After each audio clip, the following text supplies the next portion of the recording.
É uma alegria para nós ver novamente essa sala cheia, né? No sábado. Quem veio sábado? Ai, que gente linda! Sábado de manhã, Michel.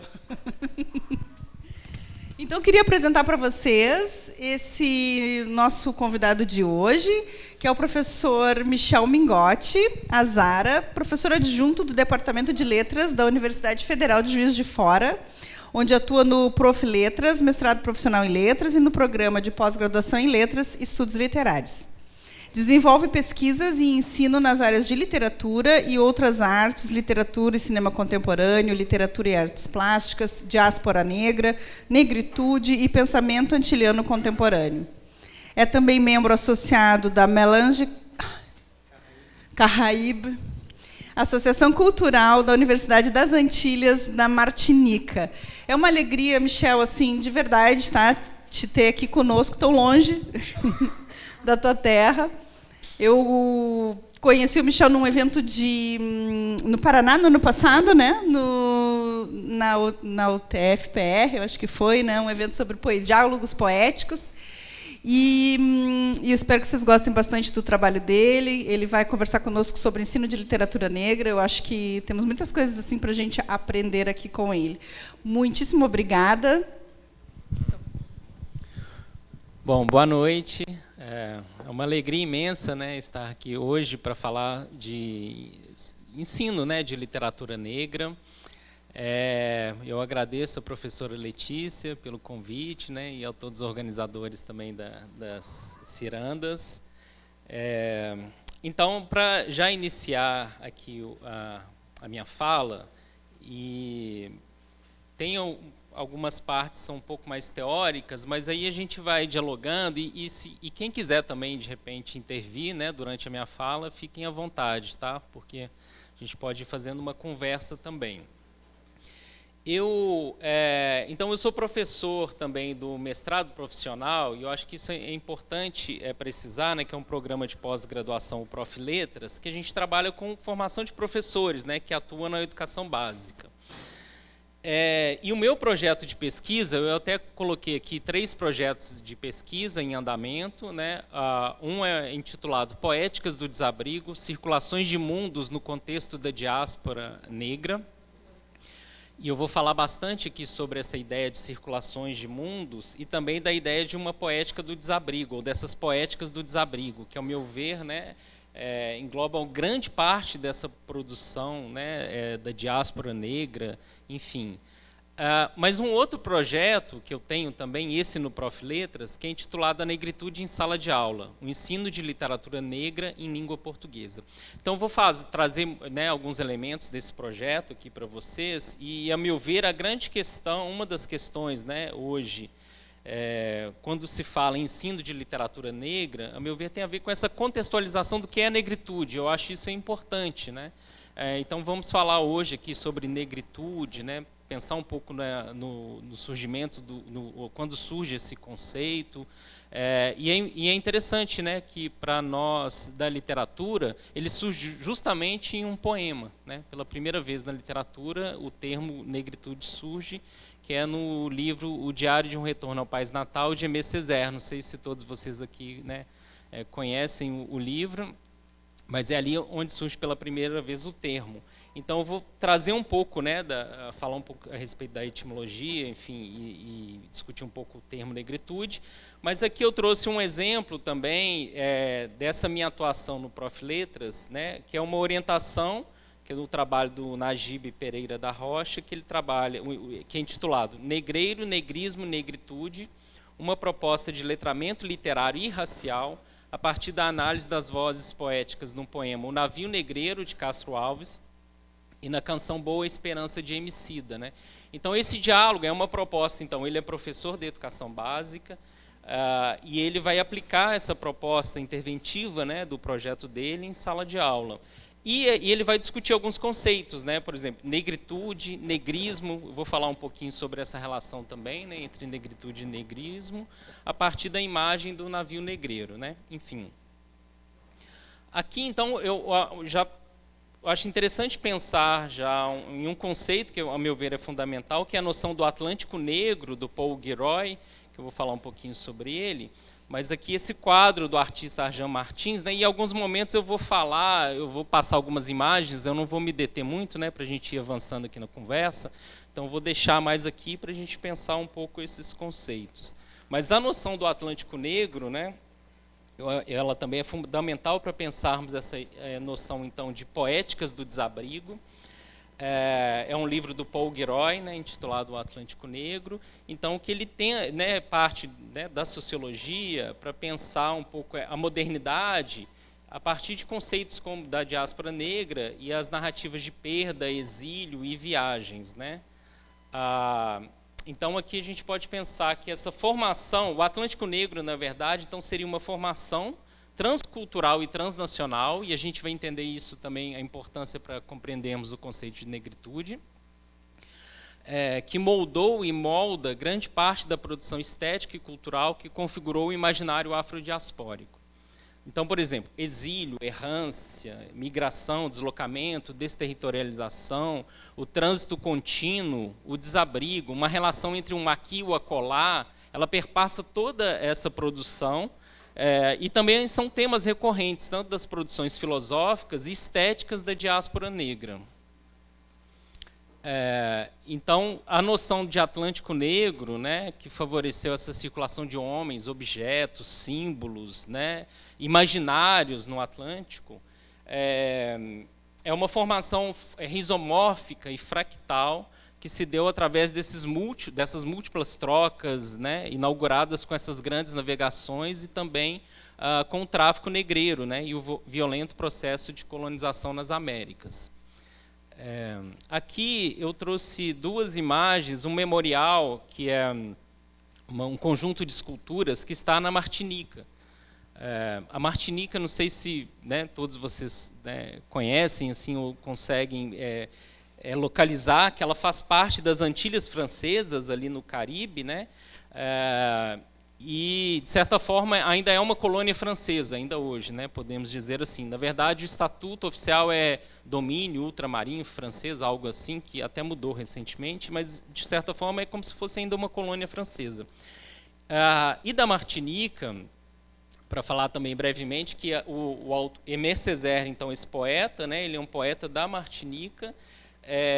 Então, ali que surge essa noção de negritude, e, ao meu ver, existe uma coerência, né, teórica muito grande ali no pensamento antiliano, que a gente começa com a negritude, passa pela ideia de antilianidade, com Edouard Glissant, que é outro pensador dali, até chegarmos no conceito de criolidade, né, que mais para frente a gente pode conversar um pouquinho sobre isso.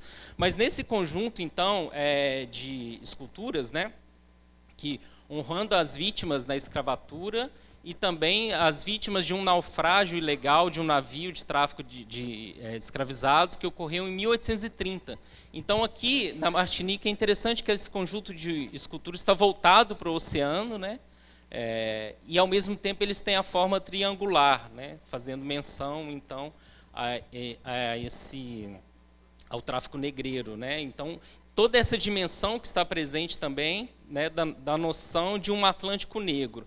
E é muito importante, o Edouard Glissant, por exemplo, que é esse pensador da Martinica, ele em algum momento ele comenta, eu não consigo atravessar o oceano sem pensar nessas pistas submarinas deixadas, ou seja, todos aqueles foram lançados do navio negreiro e ficaram ali, né, foram mortos no oceano. Então, essa ideia do oceano, então, como um grande caixão, vamos dizer assim, o Calunga Grande, né, se a gente for pensar, um grande esquife, esse conjunto de esculturas faz uma homenagem também a todos esses que foram mortos, né, e foram lançados de um navio negreiro. Aí aqui um primeiro diálogo, então, com a literatura, que é o poeta Edmilson de Almeida Pereira, que é um poeta contemporâneo, um dos maiores poetas, né, e hoje no Brasil, a meu ver. Inclusive, ele está lançando recentemente, acabou de lançar o conjunto poético, né, dele, a obra completa, Poesia Reunida. Então, acho que é um autor fundamental hoje, um autor negro, que traz também diversas questões. Eu, por exemplo, essa ideia de uma poética do desabrigo, eu, de certa forma, tirei de um livro dele, que é intitulado Homeless, né? O Homeless, que é justamente esse, que é o desabrigado, vamos dizer assim, numa tradução. Então, daí essa ideia de uma poética do desabrigo, né? O poema é um longo poema que começa na África Austral, tem toda a travessia transatlântica do tráfico negreiro, né, a passagem do meio até chegarmos na contemporaneidade. E aqui é um trechinho que eu trouxe do livro dele, né, que ele comenta o seguinte: o que foi lançado às ondas sobe ao maxilar da história. Né? Então, é justamente essa ideia também de uma descida às profundezas de tudo aquilo que foi soterrado pela história oficial brasileira, né? Todo esse imaginário que ficou ali soterrado, ou submerso, no caso do oceano, que agora sobe ao maxilar da história. Né? Então, acho que é uma imagem muito forte, muito potente para pensarmos esse imaginário negro que vem à tona. Enfim. E outra, vou trazer mais uma referência do Edmilson, que já é um romance que ele escreveu. Então, para servir de epígrafe aqui também a minha fala, esse livro From. Né? O From, que na verdade o livro se passa em um momento em que o sujeito está em uma fila de espera para pagar um boleto qualquer numa caixa bancária ou numa lotérica, né? Está ali esperando na fila. E traz um pouco dessa ideia do From. O From quer dizer todos aqueles negros, sujeitos negros que estão na linha de frente. Né? Então, essa é a ideia do From. Então, essa é a ideia da linha de frente, mas, ao mesmo tempo, aí aqui já podemos pensar um pouco nessa perspectiva de uma resistência. Né? Literatura negra e resistência. Que é uma questão que eu não vou desenvolver muito hoje aqui, porque a gente fala muito, né, sobre essa relação literatura e resistência, literatura negra e resistência. E eu tenho um trabalho também que tento captar um pouco como que é possível pensarmos a resistência de fato nesse imaginário que está circulando. Né? Então, podemos até falar um pouco mais adiante sobre isso, mas eu quero ler esse trechinho, que ele fala o seguinte: eu me recuso a ser a linha que segue o buraco da agulha. Existimos para outra órbita na direção de outra estrela. Não é uma palavra grave, é um verbo fora da gramática, mas decisivo para dizer sim à vida. Não cair, não obedecer. As palavras novas têm esse prefixo que nos permite não morrer. Isso significa nascer de novo com o rosto afastado do muro. Há uma janela e uma paisagem à nossa frente. Não pedir para chegar até ela é uma alegria, não implorar pelo prato de almoço é uma revolução. Então, acho que é uma literatura muito potente, né, a do Edmilson, e essa prosa poética que ele traz. Né, o Edmilson é, antes de mais nada, um poeta, mas que agora está lançando alguns romances também. Então, é só para servir um pouco de introdução para a ideia que eu vou entrar aqui agora, que é a noção da negritude. Então, ao meu ver, ela é central para pensarmos, né, essa ideia de um ensino. Né? O ensino da literatura negra hoje, ela passa, a meu ver, pela noção da negritude. Né? Por todas essas discussões que a gente vai falar um pouquinho mais para frente, por exemplo, não sei se vocês têm acompanhado, agora surgiu essa questão da parditude, por exemplo, né? Essa polêmica. Então, por isso que eu acho que é importante, né, voltarmos à questão da negritude e, principalmente aqui, né, na literatura, pensarmos, né, de onde surge esse conceito. Então, tem algumas imagens aqui que eu vou só passar, eu não vou me deter muito, mas, primeiro, uma referência importante, então, é do poeta Kuti, né, que ele escreve, tem um livro sobre a literatura negro-brasileira. E, ao meu ver, também, eu estou de acordo com ele para pensarmos essa produção de autoria negra. Né? Eu acho que o termo mais correto seria, talvez, justamente literatura negra brasileira, né? Ou negro-brasileira, enfim, mas não somente afro-brasileira, né? Porque o negro entra justamente nessa ideia do que é ser negro no Brasil hoje, e que a gente vai discutir um pouquinho também. Mas então o Kuti, né, a gente pensar essa produção literária de autoria negra, que utiliza a palavra negro de forma consciente e afirmativa, em contraponto a termos como afro-brasileira, que tem um outro autor, por exemplo, brasileiro, um estudioso, o Eduardo de Assis, que a gente vai falar um pouquinho, que ele estuda muito a obra do Machado de Assis, sobre a perspectiva de Machado de Assis, um escritor afrodescendente, que eu vou falar um pouquinho mais adiante. Então, ele traz essa noção de um afro-brasileiro. Né? Então, assim, na verdade, praticamente a mesma coisa, né? Se a gente for pensar afro-brasileiro, os autores estão pensando a mesma ideia, né? O mesmo tipo de produção. Mas, ao meu ver, a noção de uma literatura negro-brasileira, né? Ela seria mais adequada para esse tipo de produção.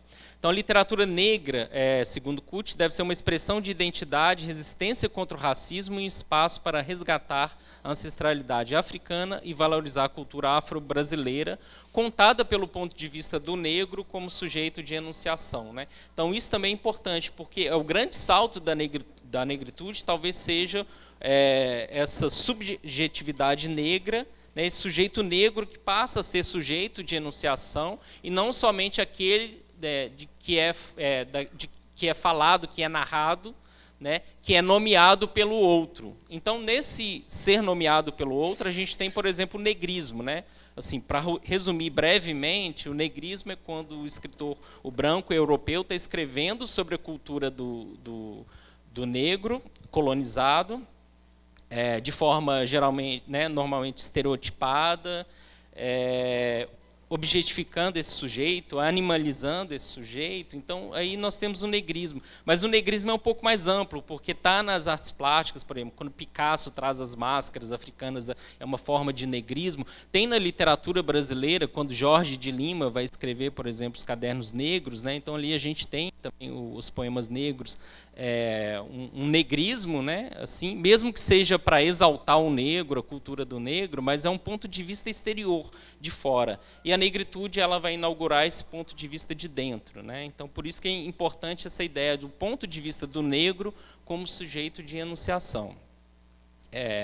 Tem um livro clássico que eu gosto sempre de trazer, que é o Que é Negritude, da Zilar Bend, né? Uma das primeiras autoras assim, né, a compilarem, a trabalharem muito com essa relação entre literatura e negritude, e eu acho que é um livrinho básico, assim, porque ali ela vai trazer né, a conceituação do termo negritude, o surgimento com o Aimé Césaire, né, em Paris, mas lembrando que o Aimé Césaire é um autor da Martinica, das Antilhas Francesas, colônia, né, da França, e é no momento que ele vai para a França, para a metrópole, então, que ele se dá conta da sua negritude, né? Ou seja, ele, enquanto francês, né, todos os que nascem na Martinica são franceses, ele chega na França e ele percebe que, antes de ser francês, ele é negro, né?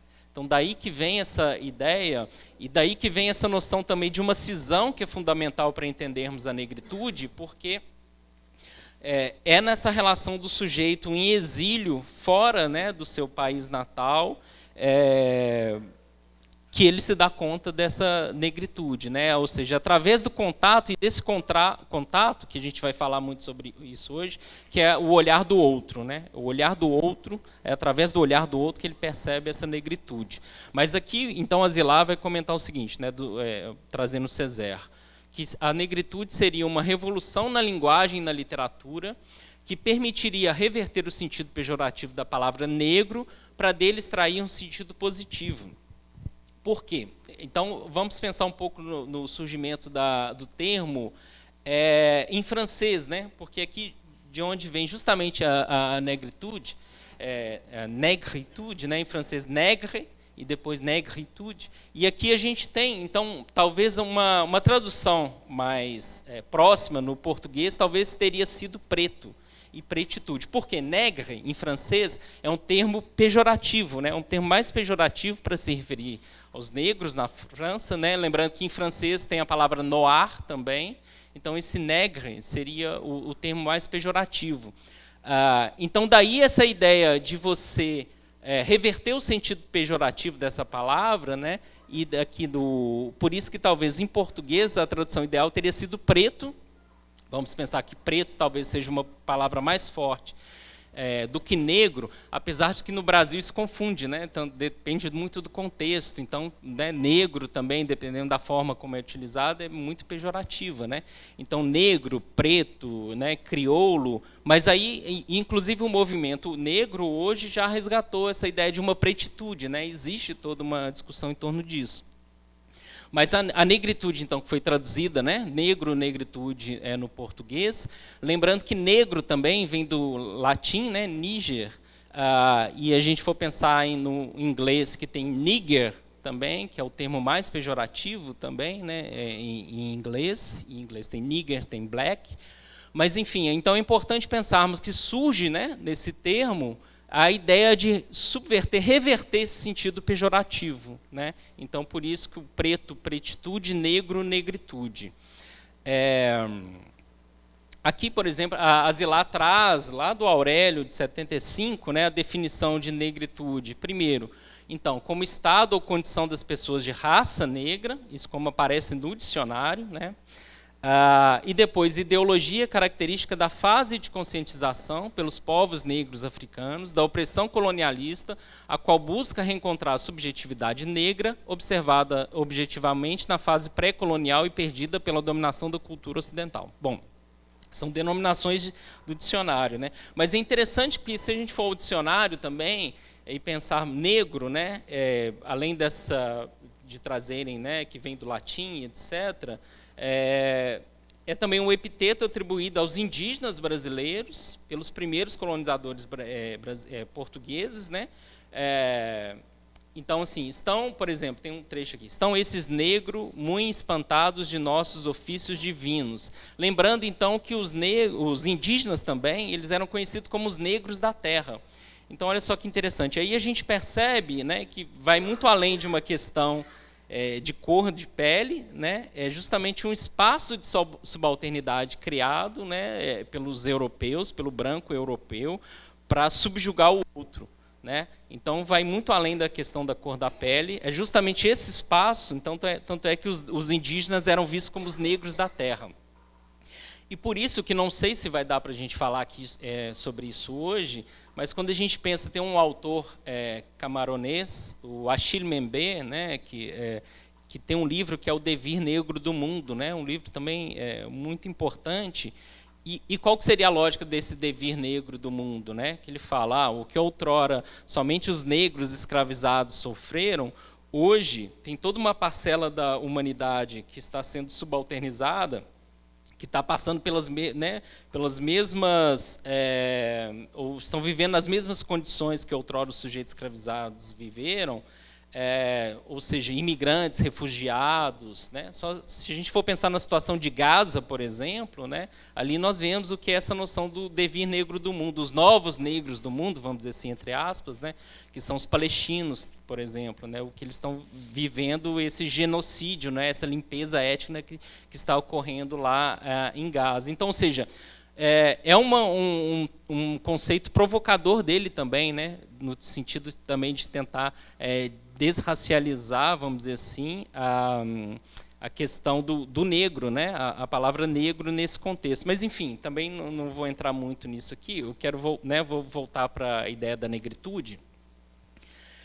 Então, ou seja, o que acontece? Em francês, né, a negritude, a palavra tem uma força de expressividade e de agressividade que se perde um pouco em português, se a gente traduz para negritude, né, por isso que eu falei da pretitude também. Mas a ideia, então, foi justamente o quê? Assumir a denominação negativamente conotada para reverter-lhe o sentido, né? Permitindo assim que a partir de então as comunidades negras passassem a ostentá-lo com orgulho e não mais como vergonha ou revolta. Então essa é a lógica, né?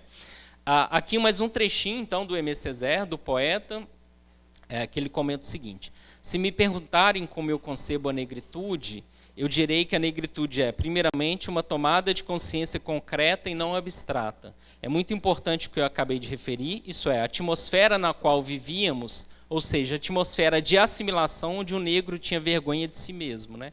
Então, esse salto também, né, que ele vai rejeitar essa assimilação, né, esse negro que estava impelido, né, a assimilar a cultura do branco europeu, né? Então, assim, é justamente sobre isso. O Aimé Césaire, ele vai falar bastante sobre essa questão desse problema da assimilação, né? Então, aqui voltando para Zilá, ela vai comentar o seguinte: podemos entender a negritude, primeiro, com um N minúsculo, né, no sentido lato, no sentido de uma tomada de consciência de uma situação de dominação e de discriminação e a consequente reação pela busca de uma identidade negra, né? Então eu vou passar daqui a pouco um poema que eu acho que a maioria de vocês deve conhecer também, que é o Me Gritaram Negra, né, da Vitória Santa Cruz, uma poeta afro-peruana, e ali a gente vai perceber né, didaticamente como que se dá isso, né? Ou seja, essa tomada de consciência de uma situação de dominação e discriminação e a consequente reação pela busca de uma identidade negra.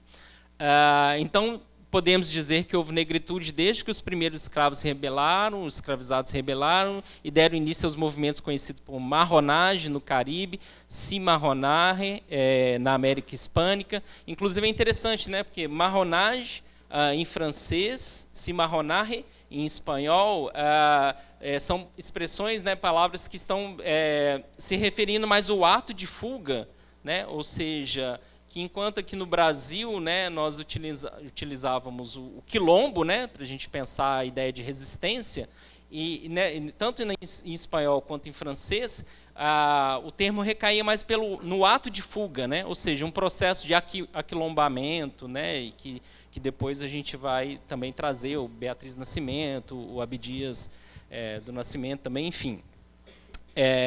Então, teríamos essa noção de negritude e, ao mesmo tempo, um sentido restrito, um N maiúsculo, com N maiúsculo, que refere-se a esse momento pontual na trajetória da construção de uma identidade negra, ou seja, um movimento. Aqui ele está referindo ao movimento que ocorreu, né, em Paris, na década de 1930, um movimento que pretendia reverter o sentido da palavra negro, dando-lhe um sentido positivo. Então, essas são duas acepções, né, da palavra que a Zilá vai trabalhar, que, na verdade, hoje em dia a gente acaba utilizando negritude com um N minúsculo mesmo, ou maiúsculo, assim, a gente acaba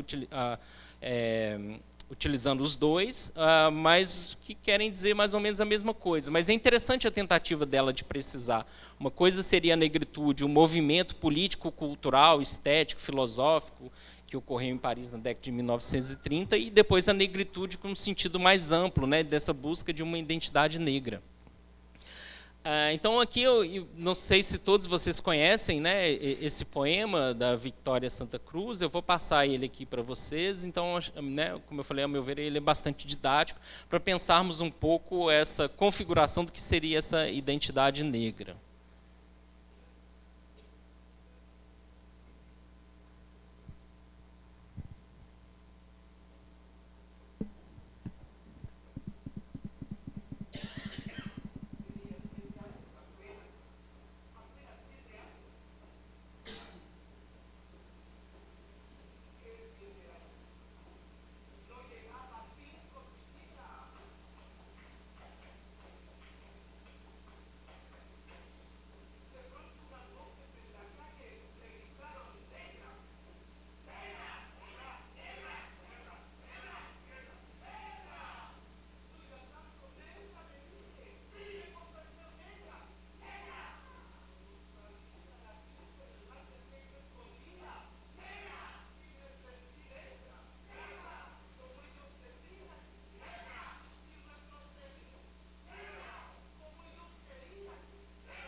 Voltar aqui, porque esse poema, na verdade, tem uma versão que ela está legendada no YouTube, e era para passar a versão legendada, mas aqui não apareceu legenda. Mas não sei se está dando para entender.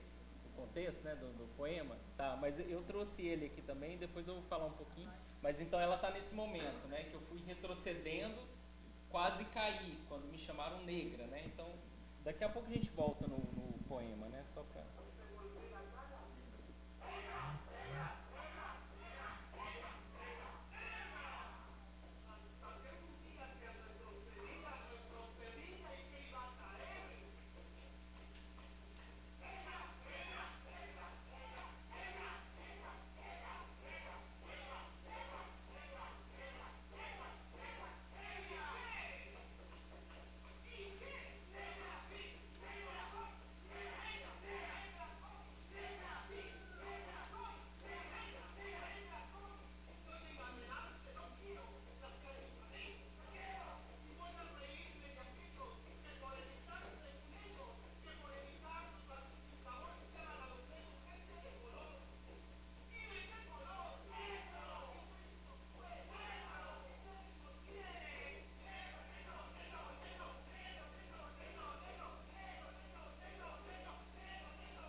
Bom, então esse é o poema da Victoria Santa Cruz. Como eu falei, no YouTube tem essa versão legendada, mas é interessante que por que ele é bastante didático, né, para compreendermos a negritude, né? Que ela fala nisso. Eu tinha 7 anos, isso vai chamar a atenção que a gente vai pensar em outros poemas também, né? Ela tinha 7 anos, não chegava a 5 e escutou, né, me gritaram negra, né, na rua. E ela começou a se perguntar, por acaso sou negra? O que é ser negra? Eu não sabia a triste verdade que aquilo escondia, né? Então ela se sentiu negra. Mas o que é se sentir negra nesse contexto? É justamente se sentir inferior, né? Inferiorizado, subalternizado, e ela retrocedeu, né? Então ela começou o quê? A odiar os cabelos dela, os lábios grossos, né? A pele, e foi retrocedendo até que ela quase caiu, né? Então esse quase caiu, né, escutando o tempo todo, né, negra, negra, negra, negra, e tem um momento que a gente vê que essa virada, né, de chave, essa afirmação da negritude, que ela começa a falar assim, negra sou, né, negra sou, vou parar de alisar o meu cabelo, né, e vou começar a rir daqueles que vão, né, me chamar de negra. Então aqui a gente tem justamente esse movimento, né, que ela fala, e eu bendigo ao céu porque Deus quis. Enfim, é nesse momento, então, que a gente tem essa afirmação, essa busca de uma identidade negra, né? Então, por isso que eu acho que esse poema ele é forte, né, e também bastante didático nesse sentido, né, dessa formulação de uma identidade negra.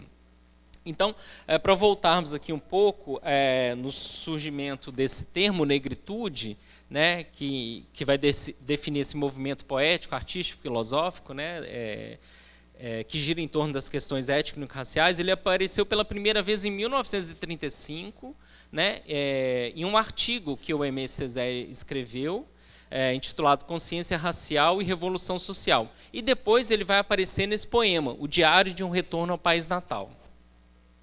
Aqui nós temos, né, essa primeira edição do Diário Retorno ao País Natal, que saiu nessa revista, Volonté, uma revista francesa. Tem toda uma história que o André Breton, por exemplo, que é o poeta francês, né, do surrealismo, ele descobre Aimé Césaire, a própria relação do Diário Retorno ao País Natal com o surrealismo também, enfim, mas eu também não vou entrar aqui nesses detalhes, mas olha só, chama atenção que é um poema de 1939 e somente em 2012, né, que a gente vai ter essa tradução da Lilian Pestre de Almeida, né, ou seja, uma tradução bastante recente, né, e depois eu vou falar, né, daqui a pouco eu vou entrar aqui também no contexto brasileiro, né, para a gente pensar um pouco como que essa negritude chegou até aqui. Mas para falar um pouquinho, contextualizar o poema, não sei que vocês conhecem esse poema, já leram? O Diário de Retorno ao País Natal. Ele, então, um poema escrito em estilo livre, né? E ele, de certa forma, ele condensou com a cristalização do termo negritude, na verdade, diversas manifestações que já ocorriam, sejam elas, por exemplo, o Renascimento Harlem nos Estados Unidos, nos anos de 1920, o indigenismo da literatura haitiana, também na década de 1920, o negrismo cubano, de Nicolás Guilhem, dos anos de 1930, mas também alguns movimentos em Cuba, Porto Rico, República Dominicana, né, que, assim, titulados de movimento negrista, negro, negroide, afro-antilhano, mulato, criolista, enfim, são diversas manifestações que já vinham acontecendo e, de certa forma, o movimento da negritude, então, e o Diário Retorno ao País Natal do Aimé Césaire, ele vai, de certa forma, aglutinar todas essas manifestações, dando forma, dando nome, que é da negritude, né? Então, também, eu acho que é importante também precisar que ir lá nesse movimento da negritude, surgimento do termo, né, é interessante para pensarmos depois esses diálogos possíveis também. Como eu falei, não é uma questão central, né, é importante o surgimento do termo em Paris, enfim, né, mas é justamente para a gente pensar um pouco esse surgimento, que, na verdade, já está dialogando com diversos movimentos de diversos autores, que eu coloquei, por exemplo, né, que vou passar aqui rapidamente, mas aqui, então, antes de entrar novamente, uma sugestão de leitura, que esse livro da Manuela Ribeiro, né, que ela organizou, Malhas que os Impérios Tecem, que aqui a gente tem alguns textos, né, fundamentais do início, né, do surgimento do movimento da negritude. Por exemplo, o Du Bois tem um texto dele, do nosso esforço espiritual, o Alan Locke com o Novo Negro, o Senghor, que é outro poeta também da negritude, né, o Contributo do Homem Negro. Aqui também tem o prefácio à antologia temática de poesia africana. Então a gente vai perceber como esses autores africanos estão dialogando com esse movimento da negritude e estão pensando a negritude no continente africano, né? Eu vou falar um pouquinho sobre isso também. Então, deixo essa sugestão. Eu vou passar aqui rapidamente, então eu coloquei alguns trechos aqui, mas, por exemplo, um texto de 1903 do Du Bois, né? O Du Bois, que é considerado um dos autores também fundamentais do panafricanismo, né? Que é esse movimento político, cultural também, que lutava pela independência dos países africanos, né? Do jugo colonial, também que estava em busca de uma construção de uma unidade africana. Ele tem esse conceito que é a da dupla consciência, que é muito importante para pensarmos também essa relação da diáspora negra, né? E ele vai comentar o seguinte: a dupla consciência apenas deseja que um homem possa ser, ao mesmo tempo, negro e americano, por exemplo, o Du Bois, então, escrevendo no contexto americano, sem ser amaldiçoado e humilhado pelos seus próximos, sem que as portas da oportunidade lhe sejam brutalmente fechadas na cara. Outra referência importante é o Novo Negro, o texto do Alan Locke, que também organizou essa coletânea, né, uma coletânea que foi publicada em 1925, aqui já no contexto do Renascimento Harlem, né? E aqui a gente tem, por exemplo, The Brown Madonna, né, fazendo referência a essas pinturas clássicas, como a Madonna do livro de Botticelli, que era muito comum, né, a gente ter essas figuras brancas, e então aqui a gente tem uma releitura, né, negra desse quadro, né. Aqui é um texto fundamental do Alan Locke, que é o Novo Negro, né. Eu trouxe um trechinho que ele vai comentar. O negro foi durante gerações mais uma fórmula do que no ser humano, algo a ser discutido, condenado ou defendido, a ser oprimido, mantido no seu lugar ou apoiado. Enfim, é só para precisar que então a gente tem todo um movimento também de um movimento cultural, né, de intelectuais pensando a questão da negritude, antes de chegarmos até o conceito. Aqui, só antes de avançar mais, é muito interessante porque o Alan Locke está pensando no contexto do Renascimento Harlem, né, desse movimento, e ele vai comentar o seguinte: pense-se no Harlem como um exemplo disto. Aqui em Manhattan, não só existe a maior comunidade negra do mundo, mas a primeira concentração na história de elementos tão diversos da vida negra.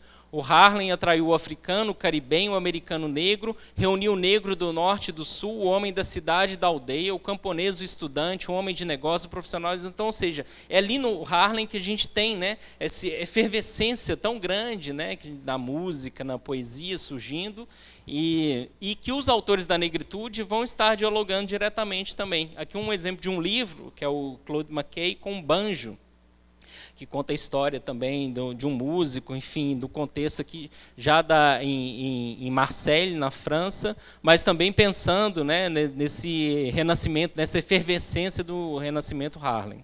Enfim, eu vou... Aqui um outro exemplo de um livro, de uma autora que também é uma autora do renascimento do Harlem, Seus Olhos Viam Deus, da Zorah Neale, que também foi traduzido para o português. Aqui eu vou pular porque eu quero passar aqui para vocês, primeiro, alguns exemplos da literatura do Renascimento Harlem, para a gente voltar aqui para a negritude e pensarmos no contexto brasileiro.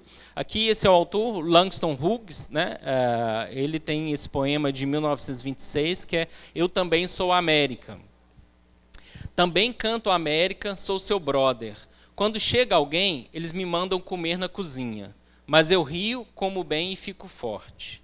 Amanhã sentarei à mesa, quando chegar alguém, então ninguém se atreverá a me dizer, coma na cozinha. Aí eles vão ver como eu sou bonito e ficarão envergonhados, eu também sou a América. Né? Então aqui a gente pensa, né, esse sujeito, que amanhã eu vou me sentar à mesa também, né? Eu também sou, porque eu também sou a América, né? Eu também faço parte disso. Aqui um outro poema, e eu vou fazer propor alguns diálogos aqui com a literatura brasileira, por exemplo, o Adão Ventura, que é um poeta mineiro, né? E ele tem alguns poemas, por exemplo, o Agora, né? Que ele comenta o seguinte, e a gente pode pensar aqui como que ele dialoga com o Langston Hughes, né? É hora de amolar a foice e cortar o pescoço do cão. Não deixar que ele rose nos quintais da África. É hora de sair do gueto, eito, senzala e vir para a sala. Nosso lugar é junto ao sol, né? Então isso é muito interessante. Também ele está falando a mesma coisa, né? Praticamente do Langston Hughes, né? A gente vai sair também do gueto, eito contra a plantação, ou sair da senzala e vir para a sala. Nosso lugar também é junto ao sol. Aqui o outro poema que eu acho muito bonito também, que é Faça sol ou tempestade. Faça sol ou faça tempestade, meu corpo é fechado por essa pele negra. Faça sol ou tempestade, meu corpo é cercado por esses muros altos, currais, onde ainda se coagula o sangue dos escravos. Faça sol ou faça tempestade, meu corpo é fechado por essa pele negra. Né? Então é um poema muito bonito que ele fala dessa ideia de encerramento do sujeito que está aprisionado na pele negra, mas claro, quando a gente pensa em corpo fechado, também quer dizer proteção, né? Meu corpo também é protegido por essa pele negra. Né? Lembrando aqui a música do Rapa, né? Com o corpo fechado nada vai me pegar, enfim, né? Então tem essa ideia aqui também. E um outro poema do Langston Hughes, né, então esse poeta do Renascimento Harlem, é interessante porque aí volta de novo a questão da infância. Né? A infância, né, que a gente poderia pensar um pouco aqui também, mas a infância como esse lugar, né, que está recebendo esse olhar do outro, que está animalizando esse sujeito. Né? Então, olha só, certa vez, vagando pela velha Baltimore, o coração repleto, a cabeça repleta de alegria, eu vi um baltimoreano olhando diretamente para mim. Então, olha só como a questão passa pelo olhar, né? Olhando diretamente para mim.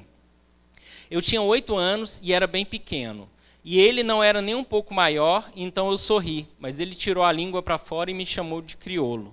Eu conheci Baltimore inteira, de maio até dezembro. De tudo que aconteceu lá, isso é tudo que eu me lembro. Então, esse autor, por exemplo, de novo, né, a questão da infância, como aparece na Vitória Santa Cruz, né, que ela tinha 7 anos, aqui 8 anos, mas que passa, né, por essa questão do olhar, que é fundamental.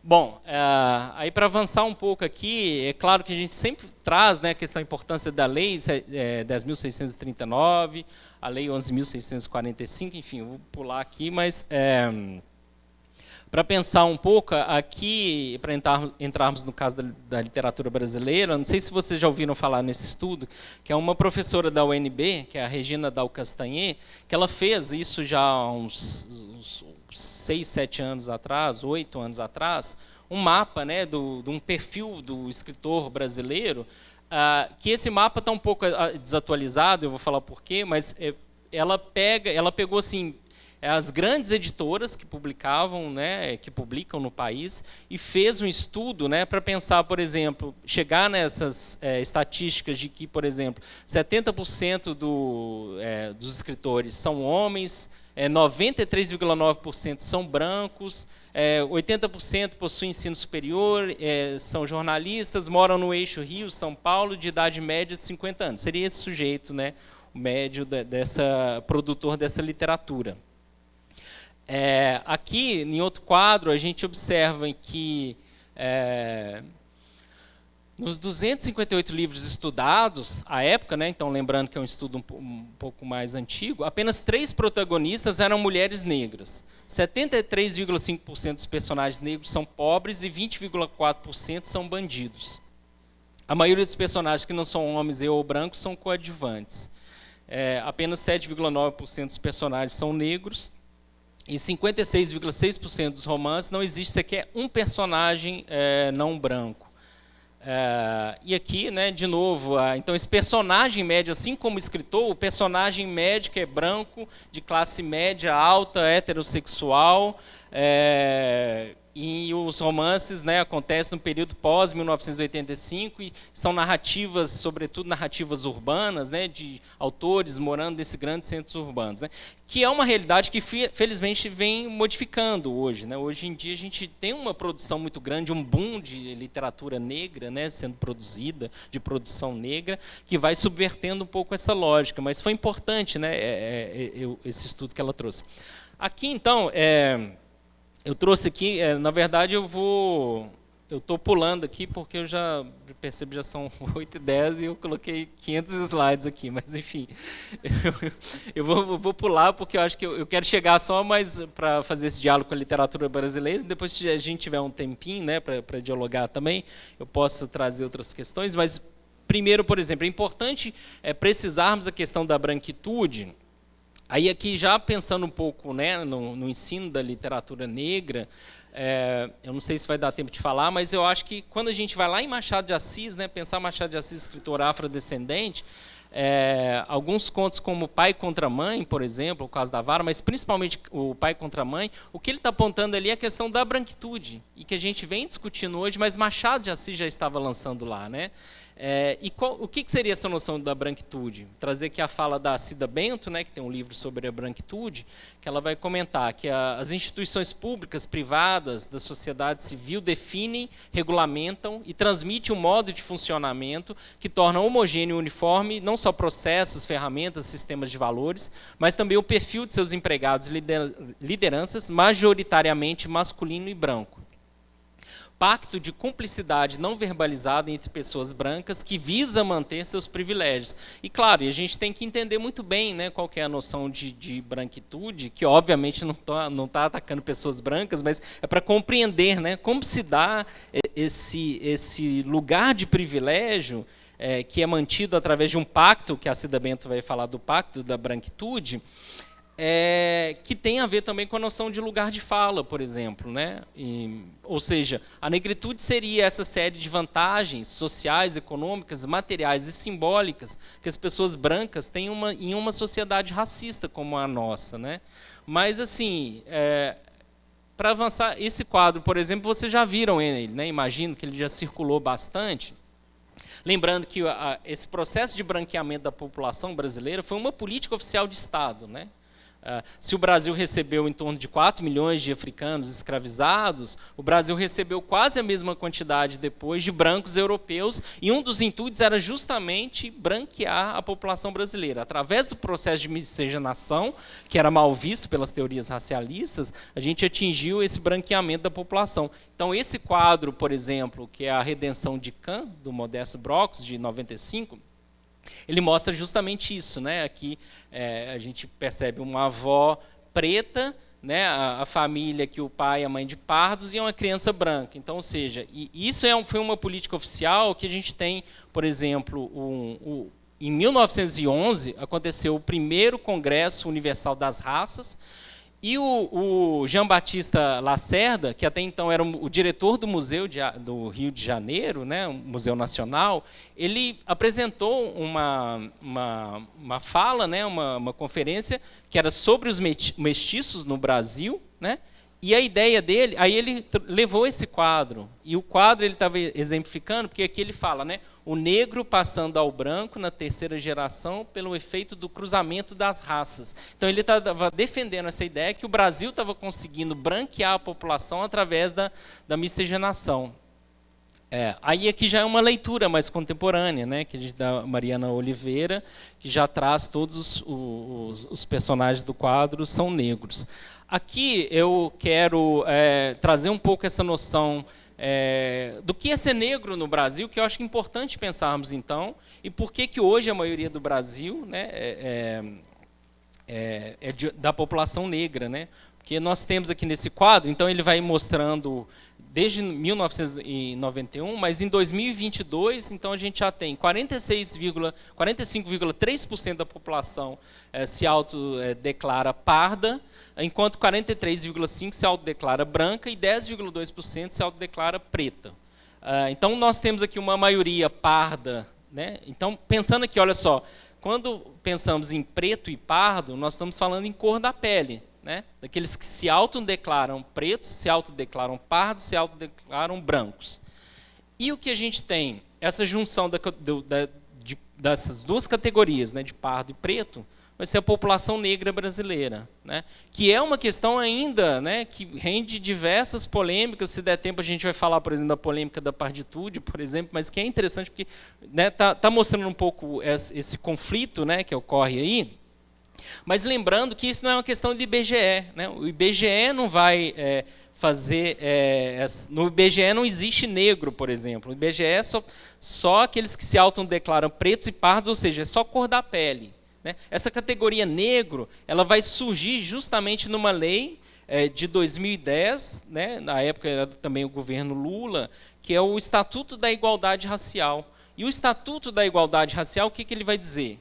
População negra. O conjunto de pessoas que se autodeclara pretas e pardas, conforme o quesito cor ou raça usado pela Fundação Instituto Brasileiro de Geografia, o IBGE, ou que adotam autodefinição análoga. Então, por isso que é importante, né, pensarmos um pouco nessa questão, né, justamente para compreendermos, então, o que é o negro, o que é ser negro no Brasil. Aí aqui uma polêmica recente, né, que a gente pode conversar, que vocês devem ter acompanhado. Deixa eu ver se vai rodar aqui, que foi no podcast do Mano Brown, né, com a Camila Pitanga, né, que ele se refere a Camila Pitanga como uma mulata, né. Não sei, vocês viram esse vídeo, né? Um vídeo que tem circulado, eu vou passar aqui, ele é rápido, curto.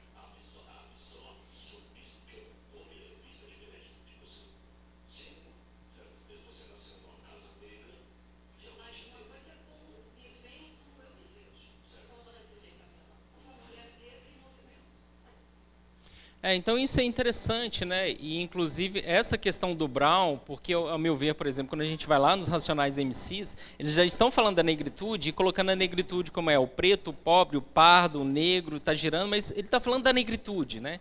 Ele está falando dos negros no Brasil. E é uma questão que parece que ele começou a refletir sobre, que tem a ver com essa noção de uma parditude, né? Talvez, que ao meu ver é justamente equivocada. E por isso que ele falou com a Camila Pitanga, eu te vejo como mulata, né? E a importância que ela fala, mas não importa como as pessoas me veem, importa como eu me vejo também, né? Como eu me autodefino, que isso também é importante. Mas depois a gente pode falar mais um pouquinho sobre isso, né? Que eu acho que é fundamental. Aqui um trabalho de um artista brasileiro, o Paulo Nazaré, né? Ele é esse artista que está com a placa escrito preto e o outro com a placa negro, então que tensiona um pouco essa ideia do preto-negro, né, no Brasil. Enfim, também não vou falar muito. Ele tem um trabalho muito interessante que, por exemplo, ele vai percorrendo, né, várias localidades para identificar afrodescendentes, por exemplo, enfim. Aí aqui eu vou dar um salto aqui na minha apresentação para voltar aqui para a questão da negritude no Brasil, mas eu acho só que é importante antes ainda de entrar, porque quando a gente fala em negritude, né, vou principalmente trazer os autores, Aimé Césaire, Leopoldo Senghor e o Damas, né, que são todos os autores, mas tem duas autoras da Martinica, que é a Paulette e Jeanne Dardal, que elas já estavam pensando um pouco essa questão da negritude. Então, quando a gente estuda a negritude, a gente não ouve falar dessas autoras, que são fundamentais também. Então, antes mesmo dos autores da negritude escreverem, né, ou criarem o termo, elas já estavam pensando também. Aqui é uma placa na Martinica, né, em homenagem a Paulette Nardal. Então, por exemplo, ela publicou em 1928, né? Se o termo vai surgir em 1935, antes mesmo, na própria Martinica, ela já estava pensando essa questão, por exemplo, o despertar de uma consciência de raça, um internacionalismo negro, né, dessas autoras. Aqui eu também vou pular só para já ir encerrando a minha fala, mas aí eu quero fazer essa última associação, que primeiro esse livro que é essencial, que é a Antologia da Nova Poesia Negra e Malgache, de língua francesa, que foi lançado em 1948, então, ou seja, uma antologia que lançou também todos esses poetas da negritude. E essa antologia tem um prefácio muito importante, que é intitulado Orfeu Negro, do Jean-Paul Sartre, né? E olha só que interessante esse prefácio do Sartre. O que ele vai falar? No início ele comenta o seguinte: o que vocês esperavam que acontecesse quando tiraram a mordaça que tapavam essas bocas negras? Esperavam que elas lhe lançassem louvores e essas cabeças que seus avós e seus pais haviam dobrado à força até o chão. O que esperavam? Que se reerguessem com adoração nos olhos? Ei-los em pé. Homens que nos olham, ei-los em pé. Homens que nos olham, né? Então esse olhar, o sujeito que deixa de ser olhado e passa a olhar, né? E passa a ser um sujeito enunciador. Pois o branco desfrutou durante 3.000 anos o privilégio de ver sem ser visto. Era puro olhar. A luz de seus olhos subtraía todas as coisas da sombra natal. A brancura da sua pele também era um olhar de luz condensada. O homem branco, branco porque era homem, branco como o dia, como a verdade, branco como virtude, etc. Esses homens pretos nos miram e nosso olhar entra em nossos olhos, né? Então essa questão do Sartre que ele fala, eu acho interessante porque quando a gente vai lá no Diário Retorno ao País Natal, então o poema do Aimé Césaire, o início do poema, né, o que ele vai dizer? Fora, dizia-lhe eu, seu tira, seu canalha, fora, detesto os lacaios da ordem e os besouros da esperança. Fora, amuleto ruim, percevejo de frade. Depois eu me voltava para os paraísos, perdidos para ele e todos os seus, mais calmo do que a face de uma mulher que mente. Então, olha só, a questão, né, como a mulher aparece aqui também no discurso, né, do Aimé Césaire, que é uma questão, né, para ser pensada também. Enfim, mas nesse início a gente percebe essa ideia do Sartre, né? Que você queria palavras de louvor, não, aqui é um xingamento, insulto, a raiva e o ódio, né? E se a gente for pensar, se eu perguntar para vocês, quando vocês observaram isso, né, na cultura brasileira, na literatura brasileira, esse movimento com força, com potência, inicialmente de ódio, mas que depois vai em direção a uma identidade negra? O que vocês acham? Vocês veem na poesia ou na cultura, onde que tem esse movimento? Que talvez estaria aqui, né? Deixa eu mostrar aqui, passar aqui para vocês.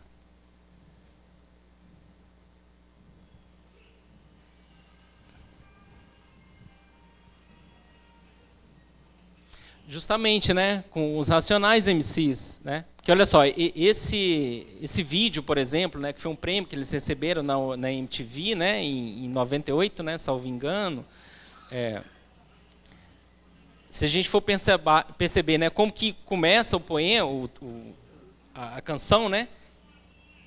Olha só, eles começam atirando e falam, minha intenção é ruim, né? Esvazia o lugar, eu estou aqui para atirar, eu sou bem pior do que você está vendo, preto aqui não tem dó, é 100% veneno, a primeira faz pum, a segunda faz pá, eu tenho uma missão e não vou parar. Então, olha só, esse movimento inicial, que é aquele movimento que o Sartre falou, né? O que vocês esperavam? Palavras de louvores? Não, é esse momento raivoso. Só que isso é interessante, porque assim como o Diário Retorno ao País Natal, ele tem essa busca de uma identidade negra depois, tem esse momento inicial raivoso da violência, etc., esse discurso da raiva, depois ele vai em direção em busca de uma identidade negra. E a mesma coisa acontece aqui nos Racionais MCs, né? Então, é um movimento semelhante, né? Aqui, no início, né, que tem esse momento, depois ele fala, curtia um funk, jogava uma bola, buscava a preta dele no portão da escola, exemplar, nós, mó moral, mó ibope, mas aí começou a colar com os branquinhos do shopping. Ou seja, aí já está pensando a vida do negro, né, o cotidiano do negro, ou seja, uma identidade negra que vai além dessa raiva desse sujeito que está tirando inicialmente. Então, ou seja, a gente pode fazer um diálogo direto com o Diário de Retorno ao País Natal e o capítulo 4, versículo 3 dos Racionais MCs. Aqui, então, uma referência da literatura brasileira ao Caderno de Retorno, do Edmilson de Almeida Pereira, né, esse poeta que eu comentei com vocês, de Juiz de Fora. Ele escreveu o Caderno de Retorno em 2017, aqui está o autor, e ele dialoga com o Diário de Retorno ao País Natal, do MCZer, por isso que é Caderno de Retorno, mas dialoga aqui também com os Racionais MCs, quando ele traz essas estatísticas, né? No início do capítulo 4, versículo 3, tem as estatísticas, aqui ele fala, 75% dos azuis têm mais chances de serem os primeiros demitidos. 70% trabalham em serviços não técnicos. 80,9% de suas parceiras ganham até 2 salários mínimos. 62% dos azuis ganham até 2 salários mínimos. 80% deles moram em favelas, em locais insalubres. 87% dos que estão fora das escolas são azuis, como seus pais. 47% dos azuis concluem ensino médio. Somente 1% dos azuis concluem ensino superior. 37,7% dos azuis são analfabetas. 40,25% dos azuis são analfabetos, mas não temos vulcões, nem ebola, nem terremotos, né? Ou seja, não temos nenhuma tragédia natural, mas temos um genocídio do povo negro acontecendo também, né? Se a gente for lá no Abdias do Nascimento, né, que vai pensar essa ideia. Aqui, então, eu trouxe um outro trechinho desse Caderno de Retorno, né, que ele comenta o seguinte: tenho 12 anos. Ao entregar a roupa limpa, me indicam a entrada de serviço mal iluminada. O menino desliza o Hades das garagens, adivinha a campainha em braille. A cozinha abre a porta. Até quando fará os mesmos gestos e mergulha outra vez no Brasil colonial? Será o dublê de mucama que areou vasilhas sábados a fio, engomou por força o próprio destino? Então, aqui, de novo, ele está trazendo, né, esse menino que está de novo mergulhando no Brasil colonial, e depois ele cita aqui até o Jantar do Debré, que é um quadro também famoso que a gente tem aqui, que inclusive, né, que a gente vê as crianças ali, né, animalizadas, né, vamos dizer assim, em volta da mesa. Então, retratado pelo francês Debré, né, que retratou esse período da escravidão no Brasil, com diversas pinturas. Aqui também a gente tem uma releitura, né? Então é sempre interessante a gente pensar nessas releituras também desses quadros, né, que vão subverter esse imaginário. Aqui eu deixei vários trechos do poema de MCZer, onde surge, né, o surgimento da negritude, né? Minha negritude não é uma pedra, sua surdez lançada contra o clamor do dia. Minha negritude não é uma mancha da água morta sobre o óleo morto da terra. Minha negritude não é uma torre nem uma catedral. Então ele vai trazendo essa noção da negritude, e aqui é muito interessante porque ele fala: Virgínia, Tennessee, Geórgia, Alabama, putrefações monstruosas de revoltas inoperantes, pântanos pútridos de sangue, trombetas absurdamente abafadas, terras rubras, terras sanguíneas, terras consanguíneas. E é interessante que essa lógica, então, só para já encerrando, né, eu gostaria de falar um pouquinho, precisar a questão da Maria Firmina dos Reis, né? A importância dela, da literatura dela, o romance Úrsula. E no romance Úrsula a gente tem um capítulo, né, que é o capítulo 9, que é da Preta Suzana, que eu vou falar aqui, mas é um romance de 1859, dentro ainda do estilo romântico, que teoricamente ela vai trazer, né, uma história de amor romântica entre brancos, mas a grande questão ali é esse dar voz, né, a essa subjetividade negra que começa a emergir na literatura, né, surgir na literatura. Então, o capítulo 9 da Preta Suzana, que ela vai falar do tráfico negreiro, né, que ela comenta, tinha chegado o tempo de colheita, isso em África, e o milho e o inhame e o amendoim eram em abundância nas nossas roças. Era um desses dias em que a natureza parece entregar-se toda a brandos folgares. Era uma manhã risonha e bela, como o rosto de um infante. Entretanto, eu tinha um peso enorme no coração. Sim, eu estava triste e não sabia a que atribuir minha tristeza. Era a primeira vez que me afligia tão incompreensível pesar. Minha filha sorria-se para mim, era ela gentilzinha e em sua inocência semelhava um anjo. Desgraçado de mim, deixei-a nos braços de minha mãe e fui-me à roça colher milho. Ah, nunca mais devia eu vê-la. Aí é que ela vai narrar, né? Meteram-me a mim e mais de 300 companheiros de infortúnio e de cativeiro no estreito infecto porão de um navio. Então vai contar toda essa travessia, né, transatlântica. Então quando a gente pensa, né, aqui outra referência que eu acho importante, então desse imaginário da diáspora negra, né, também, o romance O Escravo, do José Evaristo, e onde a gente tem também essa humanização dos personagens escravizados, né, que também é importante. Ou seja, aqui no romance do José Evaristo, esse personagem escravizado, ele que se apaixona, então, ou seja, é aquele que sente desejos, e não é simplesmente um sujeito, um objeto, né? Enfim, então aqui a importância do livro. E, finalmente, o livro Um Defeito de Cor, né? Da Ana Maria Gonçalves também, que traz também toda essa narrativa. O livro se inicia em África, tem a travessia transatlântica e etc., né? Por fim, no contexto das literaturas africanas, nós temos, em 1953, o Caderno de Poesia Negra de Expressão Portuguesa, né? É uma referência muito importante também que a gente tem, porque que vários autores, em diálogo com essa negritude francesa, né, começam a pensar a questão da negritude em África. Aí é que eu coloquei alguns poemas que eu vou passar aqui. Aqui é o prefácio, que é um prefácio também muito importante. E eu vou aqui só para já encerrar a minha fala, eu quero só passar um pouquinho aqui para vocês. Aqui, para quem tiver interesse em aprofundar nessa discussão, eu deixo a sugestão desse livro, Negritude Sem Identidades, do Érico de Andrade, que vai trazer uma perspectiva interessante de pensar a negritude, né, para além de uma ideia de uma essência negra que estaria. Então, acho que vale a pena a leitura. E, por fim, eu gostaria de encerrar só trazendo um pouquinho do Machado de Assis, né? Porque eu acho fundamental, porque o Machado de Assis, se a gente for pensar que na certidão de óbito dele, né, está escrito que ele era um escritor branco, né? Ele morreu como escritor branco. Então, um dos autores que vão resgatar essa negritude de Machado de Assis, por exemplo, Eduardo de Assis, mas entre outros, né, que vão fazer essa releitura, que é importantíssima, porque a gente vê, inclusive, amigos, né, do Machado de Assis, o José Veríssimo, por exemplo, que para elogiar vai falar, Mulato ele foi de fato um grego da melhor época, né? Ou o próprio Joaquim Nabuco, que também era amigo dele, falava, ele era um escritor branco, né? Enfim. E a gente teve esse resgate dessa negritude de Machado de Assis. Então, pensando, né, em sala de aula também, eu acho que essa perspectiva, quando a gente chama atenção, por exemplo, para a negritude de Machado de Assis, trazendo os contos em que ele aborda essa questão da negritude, pai contra mãe, o caso da vara, o espelho, né, como que essas questões aparecem ali, contos que vão nos permitir também discutir a questão da branquitude também.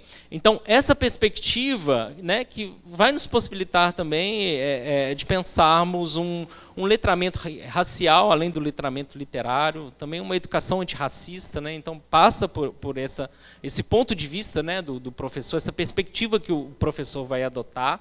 Então, por exemplo, quando eu dou aula de literatura brasileira, no programa não entra Maria Firmina dos Reis, né? Não entra Úrsula. Então eu coloco Úrsula também. Então acho que é importante, coloco Úrsula, coloco o capítulo 9, né? Enfim, acho que é importante fazer esse movimento também. Aqui as fotos, né, que resgatam essa negritude, vamos dizer assim, de Machado de Assis. Aqui o Joaquim Nabuco, né? Eu não teria chamado Machado de Assis de mulato. Machado para mim era um branco, né? Enfim, é uma coisa impressionante, né, realmente. E aqui eu quero só pular um pouco, aí trazendo só um pouco para a contemporaneidade, eu não vou passar, mas eu deixo a sugestão. Não sei se vocês conhecem o trabalho do Ricardo Aleixo, né, que é um poeta mineiro também. Ele tem esse poemanto, que é uma performance também, que eu não vou passar aqui, não vai dar tempo, mas ele tem esse poema que é Meu Negro. Então eu vou encerrar aqui minha fala, né, com ele. Enfim, a ideia era passar um pouco para vocês essa noção da negritude, né, o conceito, a gente pensar um pouco, porque, como eu falei, eu acho que é fundamental irmos, né, trazermos, então, esse conceito para dialogar com essa produção literária, né, o que essa produção está trazendo, essa produção de autoria negra, essa literatura negra, e vai nos permitir também, né, dialogarmos com essa produção, como, por exemplo, do Ricardo Aleixo, que esse poema, O Meu Negro, né, que ele fala o seguinte: sou o que quer que você pense que um negro é. Você quase nunca pensa a respeito dos negros. Serei para sempre o que você quiser que um negro seja. Sou o seu negro. Nunca serei apenas o seu negro. Sou o meu negro antes de ser seu negro. O negro é sempre o negro de alguém. Ou não é um negro, e sim um homem. Apenas um homem. Quando se diz que um homem é um negro, o que se quer dizer é que ele é mais negro do que propriamente o homem. Mas posso, ainda assim, ser um negro para você. Ser como você imagina que os negros são. Posso despejar sobre sua brancura a negrura que define um negro aos olhos de quem não é negro. O negro é uma invenção do branco.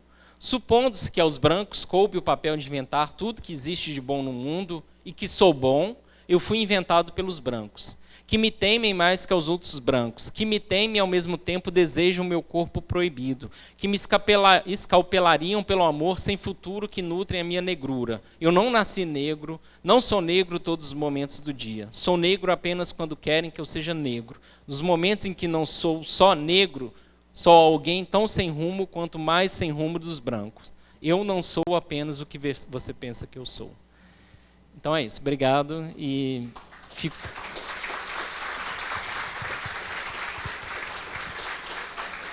Obrigado. Acho que eu falei demais. Não falou, não.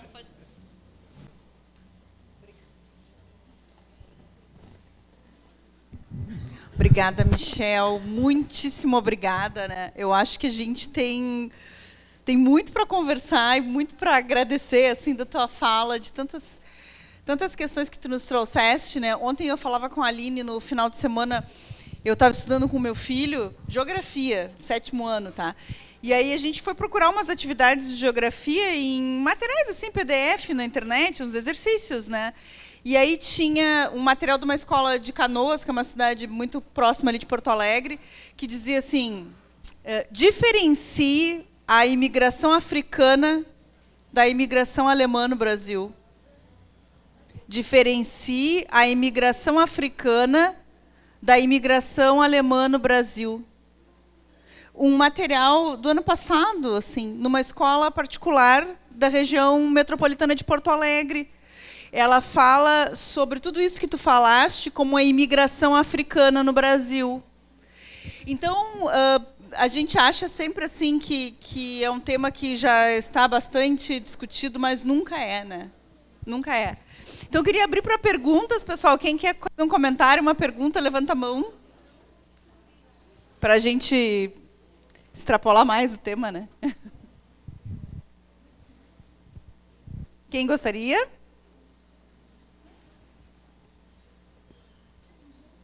A professora Aline, minha colega de São Lourenço. Michel, muitíssimo obrigada pela tua fala maravilhosa, uma aula, uma belíssima aula. E eu queria fazer uma pergunta sobre um ponto que tu trouxeste na fala como algo que tu não poderias aprofundar, né? Mas a gente poderia conversar depois, que é essa questão da parditude, esses movimentos que têm surgido, né? Como é que tu vês essas questões hoje, pensando nesse aspecto da negritude? Inclusive, eu trabalho também nas comissões de heteroidentificação aqui na FURG, né?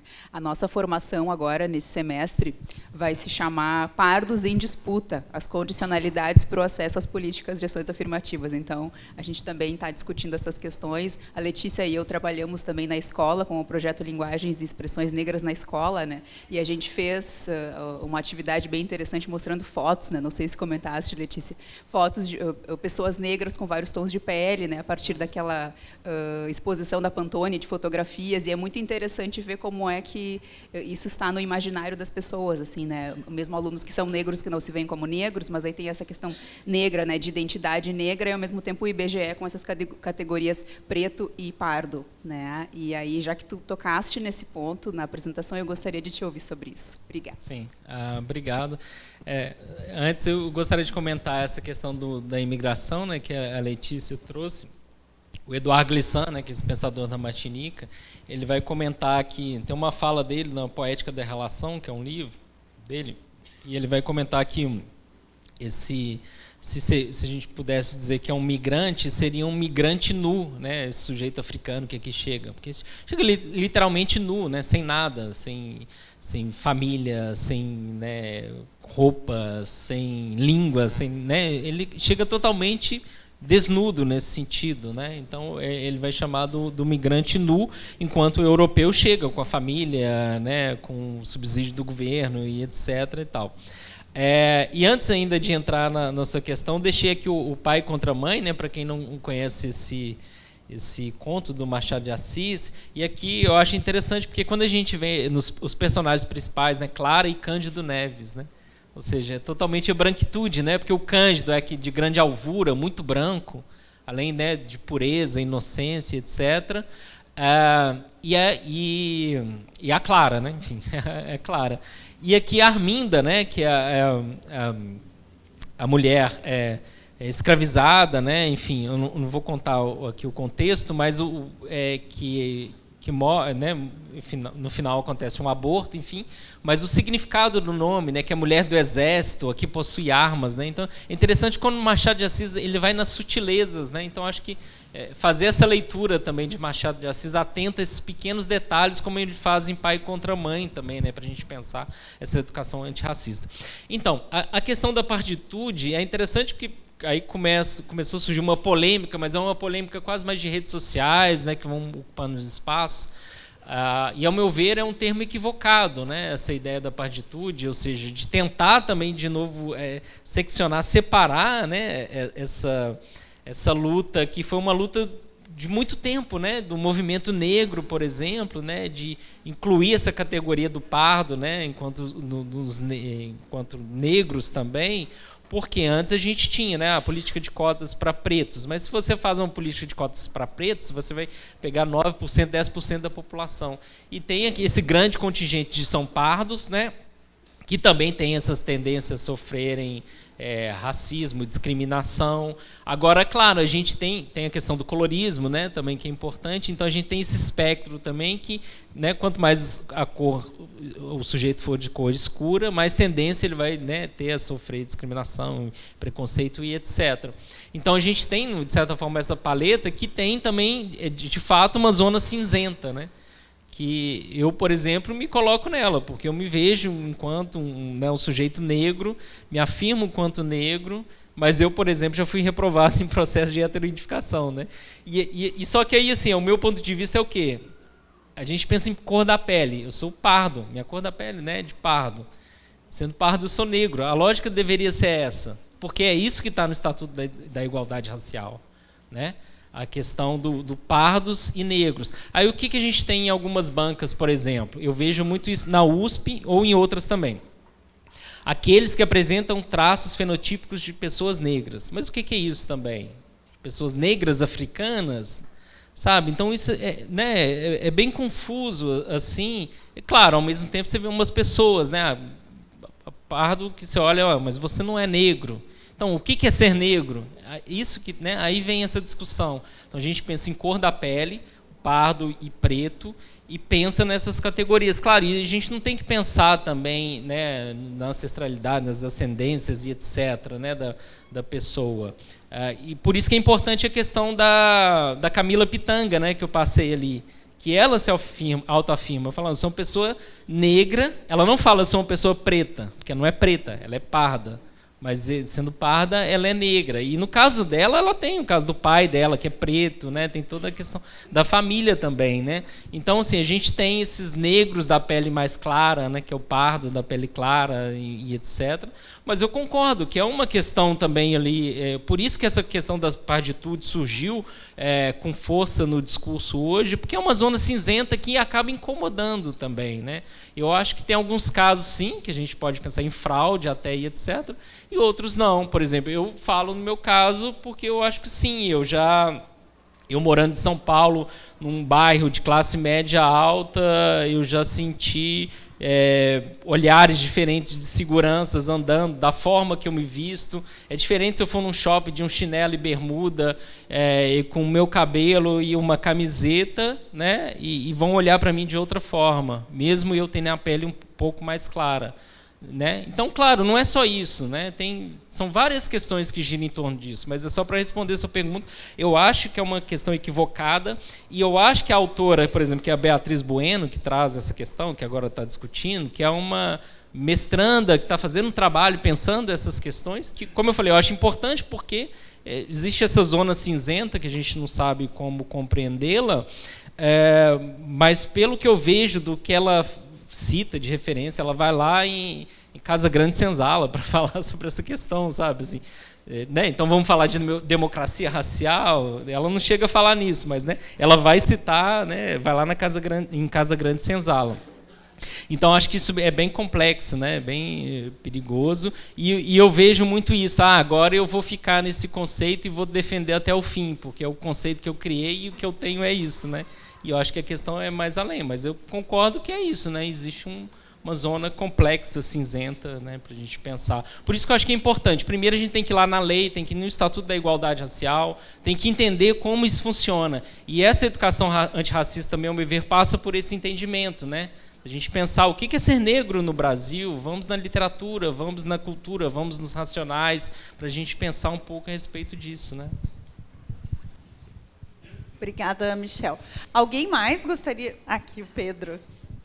Te apresenta, Pedro. Tá bem. Professor Pedro, sou da rede municipal. Michel, a questão da zona cinzenta, eu tenho algumas questões assim que me intrigam bastante.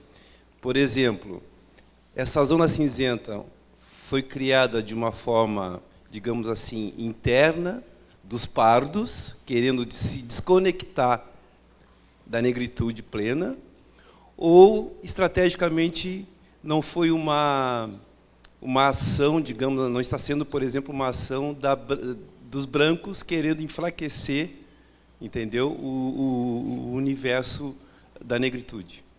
Eu não sei se é uma ação dos brancos, mas já existe essa ação, em fato, né? Tanto é que a gente depende do governo, o tipo de política, né? Eles vão querer, isso é bobagem, somos todos brasileiros, a gente sabe muito bem que não é isso, né? Que não funciona assim. É a questão também da Sueli Carneiro, né? Quando ela fala, quando a gente pensa em identificar quem que é negro, quem não é, não sei o que ela fala, a polícia sabe muito bem quem que é negro, né? Inclusive os pardos que estão ali também, dependendo do lugar que sai, no Rio de Janeiro, em qualquer, né, cidade brasileira.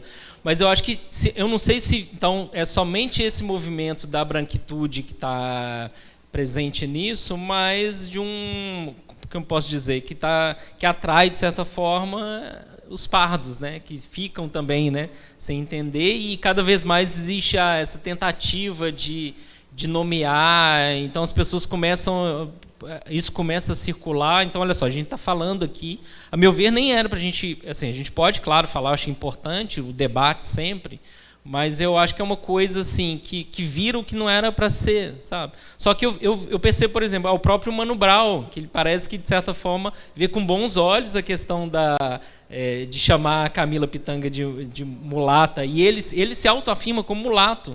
Só que ele sempre se autoafirmou como negro, porque ele é negro, só que ele também teve isso. Ele fala, mas as pessoas nos veem como pardos, não como negros. Ele tem esse incômodo, né?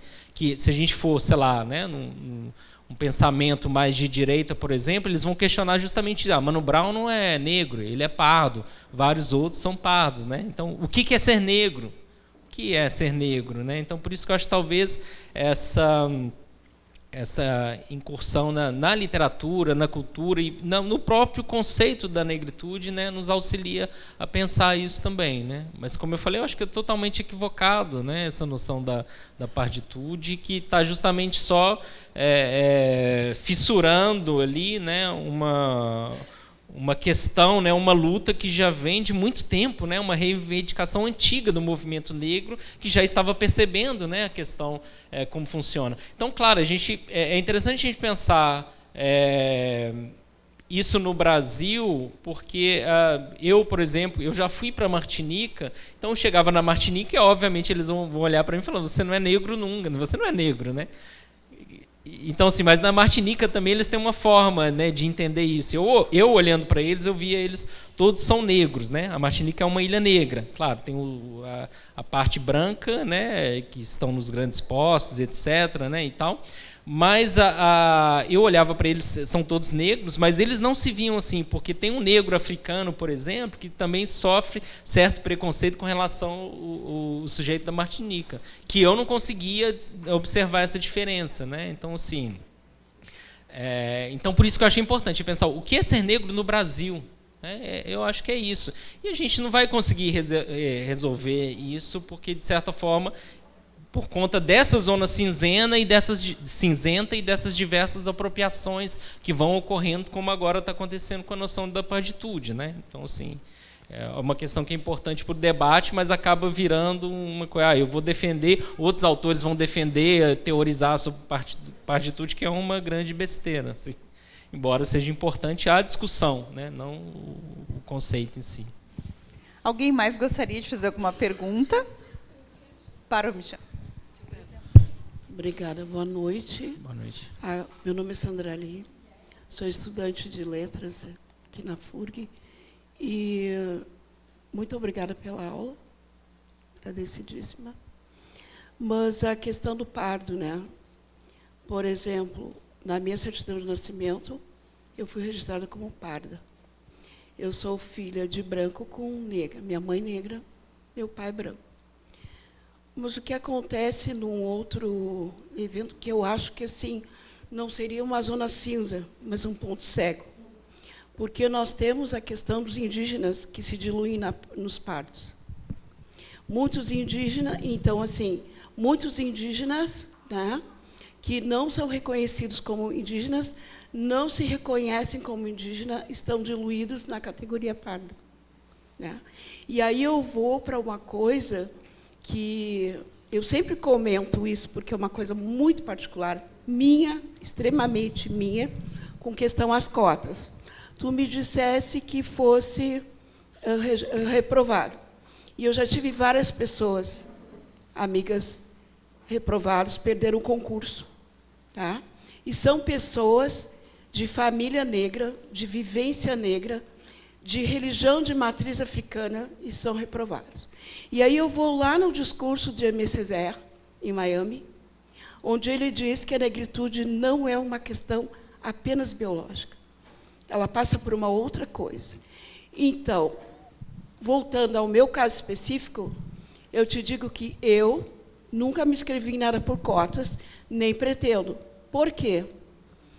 Para mim, seria uma imensa humilhação chegar à frente de uma comissão para que ela autentique a minha negritude. Porque ela vai autenticar o meu fenótipo, mas a minha trajetória não. Assim como também não a tua. E de tantas outras pessoas que foram reprovadas em função de que o seu fenótipo, a sua cor de pele, não corresponde. mas ninguém caminha nos mesmos espaços e nem pisa com os mesmos calçados que aquela pessoa pisou. E nem pisa os mesmos espinhos. Então, sempre que eu falo dessa questão das cotas, as pessoas dizem assim, Sandra Lee, tu é contra as cotas? Não. Eu vou defender sempre as cotas, para quem quiser fazer uso delas. Eu nunca. Porque, para mim, ainda falei isso em Pelotas, no simpósio que teve, o simpósio internacional. Para mim, é uma humilhação. Eu nem me inscrevo num concurso se eu tiver que me inscrever cotista, pela questão da comissão. Para mim, é completamente humilhante ter que alguém lá dizer, não, realmente, Sandra Lee, tu és negra. Por quê? Vou lá no Nego Bispo. Tá? Ninguém tem, nenhuma comissão tem autoridade para assinar abaixo da minha negritude. Ninguém caminhou junto comigo. Ninguém passou por dentro das cozinhas, ninguém foi faxineira, ninguém por exemplo, como eu fui seguida dentro do... Agora me perdi lá em Porto Alegre. Aquele prédio branco, me esqueci do museu do Iberê. Eu fui perseguida dentro do Iberê Camargo. Tá? Então, ninguém vive isso aí, e eu nunca, jamais permitiria que uma comissão me julgasse só pelo tom da minha pele, mesmo porque conheço uma quantidade de negros que estão nos campos pelas cotas, mas não tem nada de negro. Não se relacionam com negros, não pensam como negros, se identificam como brancos, têm uma vida extremamente branca e racista e ocupam os espaços apenas pela cor da pele. Então, assim, para mim, jamais. Entendeu? Então, essa questão da partitude e com relação aos indígenas, que eu tenho quantidade de amigos indígenas, e são pardos.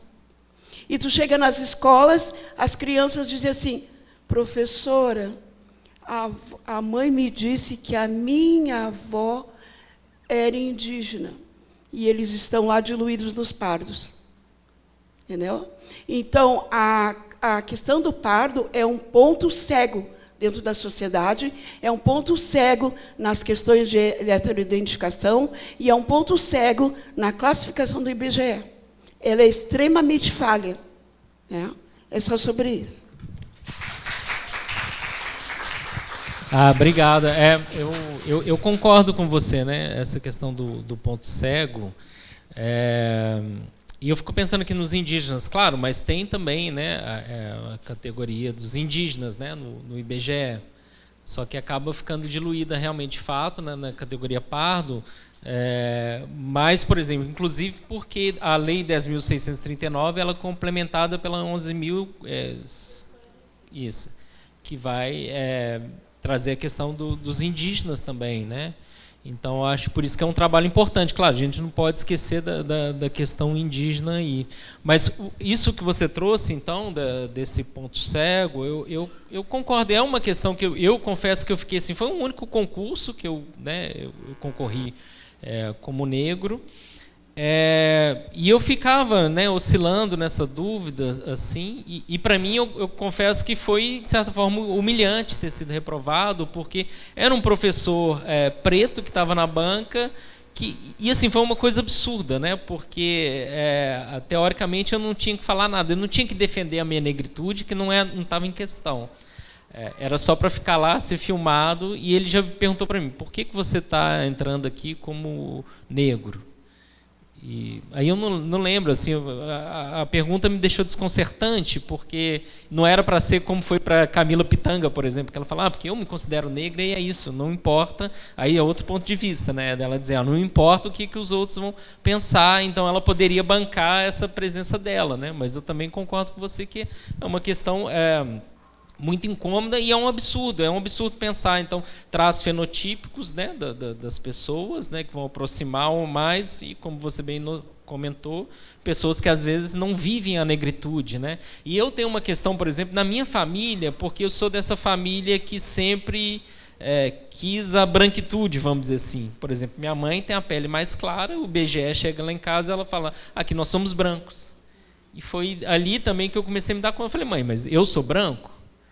Como assim somos brancos, né? Mas minha mãe, tendo uma pele mais clara, ela quer se identificar com da branquitude, apesar de ter uma avó, né, minha avó ser negra e tudo, mas, né, tem... Oi? Não tem. Então, eu tendo... Isso não tem valor.